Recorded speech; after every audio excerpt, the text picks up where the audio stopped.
This emotional reunion between a lion and the men who raised him has become a YouTube sensation and touched the hearts of millions.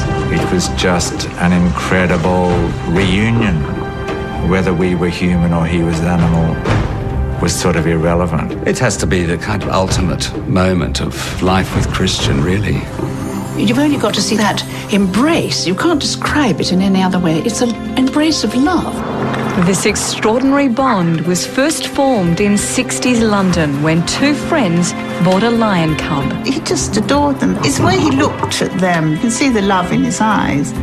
And it endured even after they released him to fight for acceptance in an African pride. We thought he could be killed. It was a chapter in Christian's life that saw his deadly rival become his greatest friend. This is the untold story of Christian, the lion cub from Harrods.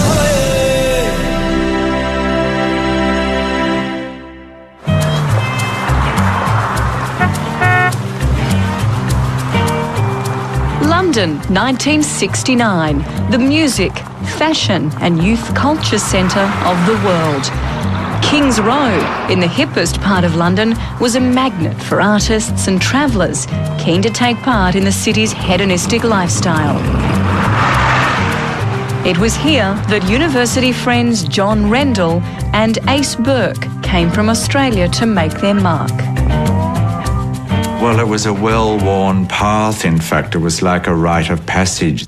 And Australians headed for London. It was the Mecca. It was where everything was happening. It was the exciting, swinging London.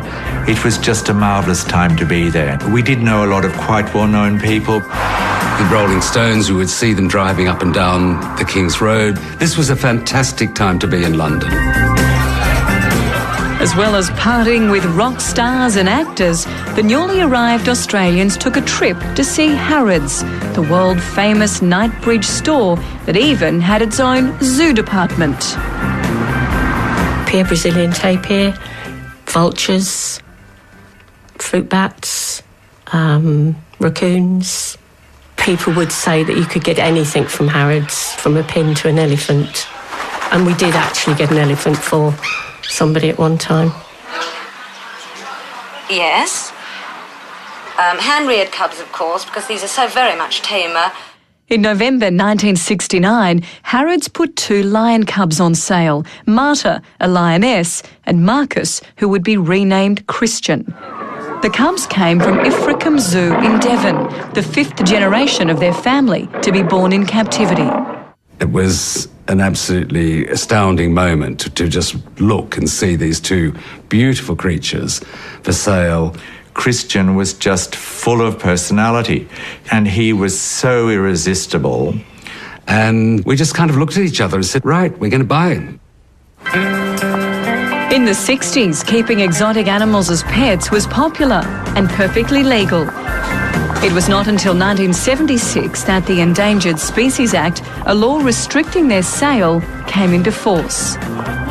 Harrods interviewed all potential buyers to ensure that the lion cubs went to responsible owners. John asked all the right questions, wanted to know what the pitfalls would be, and always felt that they would do the best for Christian anyway. Ace and John passed the Harrods test and bought Christian for 250 guineas, the equivalent of $7,500 today. Neither one had any experience of big cats.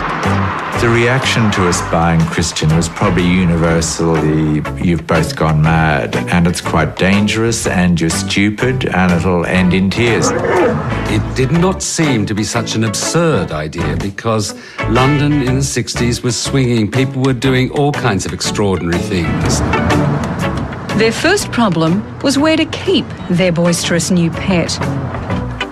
Both worked as salesmen at Sophisticat, a shop selling restored pine furniture in the King's Road, and lived in the flat above. They persuaded the owners to let Christian have the run of the shop's large basement. He had a huge kitty litter tray, which he used religiously, like a domestic cat.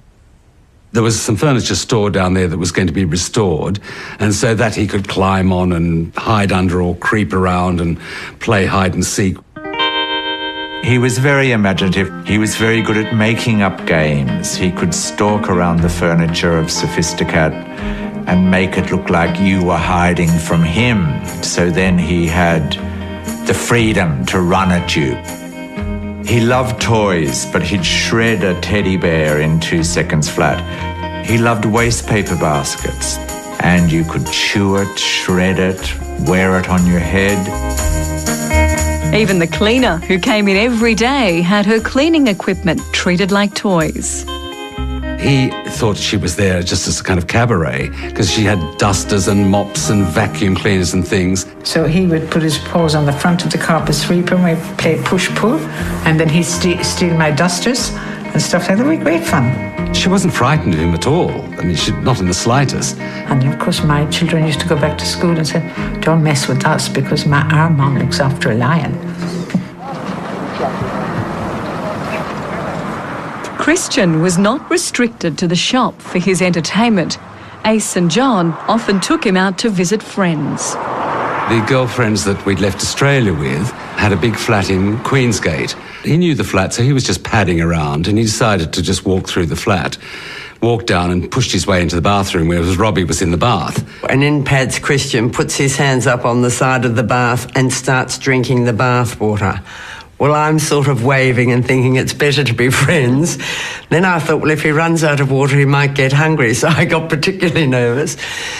Anyway, with a lot of screaming and everything, John eventually came and got him out of the bathroom, but I was pretty scared. As Christian grew bigger, so did the challenges of raising an African lion in a city. At 6 months old, he was already devouring 3 kilos of meat a day. Lions, certainly in the wild, are large animals. An adult male lion can grow to about 250 kilograms. And in order to maintain a body of that size, you do need to eat lots, and you do need to eat fairly regularly. They'll bring down something like a wildebeest, and the pride will feed on that, and they will really stuff themselves. They eat until you see hugely extended stomachs. Wildebeest wasn't an option in Chelsea, but friends and admirers rallied round to help satisfy Christian's growing appetite. There was a chef from a nearby restaurant who brought him fabulous meat that we had our eye on, very nice steaks that just hadn't been used that day, and very big bones. It was an expense to keep him, so we thought, what can we do? So we met a photographer called Derek Catani, who was a friend of a friend, and he came along and started a record of Christian's life in London. And so I said, well, let's get together a couple of feature ideas. And I said, well, Easter's coming up now. Let's think about something to do with Easter and Easter chicks. It was an amazing situation because we thought that a great big paw was going to come down on this poor little chick, and that was the end of the day old chick. But none of it. He was so gentle. I think we got £30 for the photograph, which was very good. And they decided he had to have a bank account, so we took him up to our bank, and our bank manager opened an account for him so he could put his money in. Paying Christian's meat bill wasn't the only challenge. A growing lion needs serious exercise. But Ace and John knew that letting him loose in the leafy parks of Chelsea could cause a riot.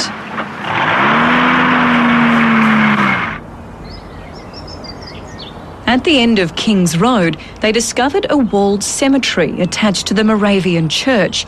It would make the perfect exercise enclosure for Christian.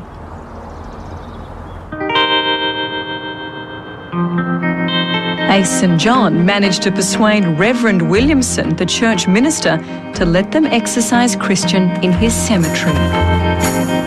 My father had a wicked sense of humour of having a lion exercising over graveyards of Christians.